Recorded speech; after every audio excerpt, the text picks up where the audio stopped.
Sigmund Freud was a 19th century neurologist, and perhaps most famously, the father of psychoanalysis.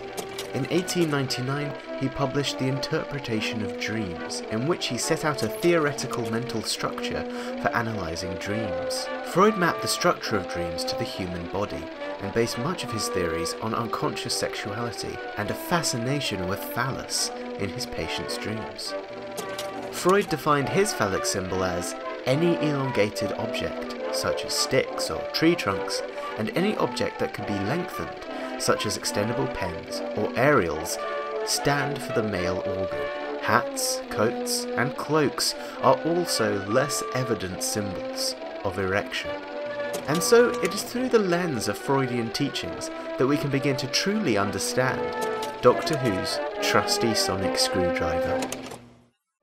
Welcome to the Doctor Who Masterclass, the series in which we dissect the conscious and unconscious meanings of the various works of Doctor Who.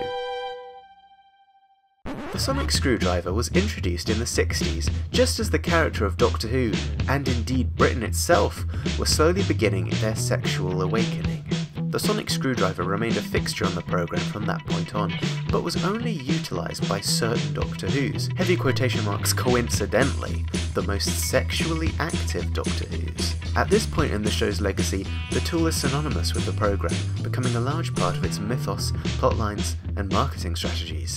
While the symbol is concrete in itself, the ideas it represents are relatively abstract, complex, and somewhat ambiguous, but the clues to the unconscious meaning of the screwdriver are just as much in its failures as its successes.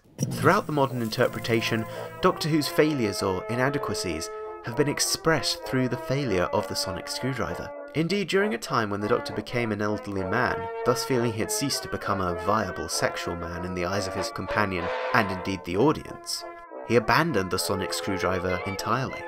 It's clear the screwdriver doesn't represent fertility or desires within the Doctor. Instead, it exists as an unconscious manifestation of the Doctor's manhood, both its strength and its ultimate fragility. The cultural implication is clearly a romanticism of the concept of manhood, with the sonic closely linked to Doctor Who's rises and falls as a hero. French psychoanalyst Jacques Lacan's essay, The Significance of the Phallus, posits that the symbolic phallus is the concept of being the ultimate man, and having this is compared to having the divine gift of a god. Of course, to properly understand the sonic screwdriver as a symbol, we must contextualize it and see how it has become an integral part of modern zeitgeist.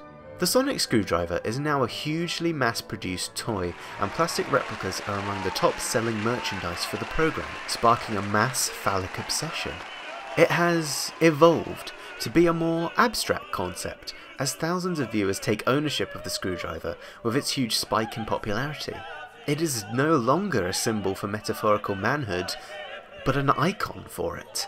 As Freud wrote, while males possess a penis, no one can possess the symbolic phallus.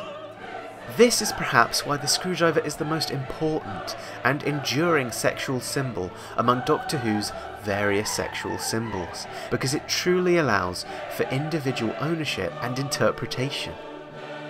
Each and every fan who buys and invests in an officially licensed sonic screwdriver toy is actually buying a psychological sexual toolkit. Of course, for all this analysis, Freud famously stated that sometimes a cigar is just a cigar.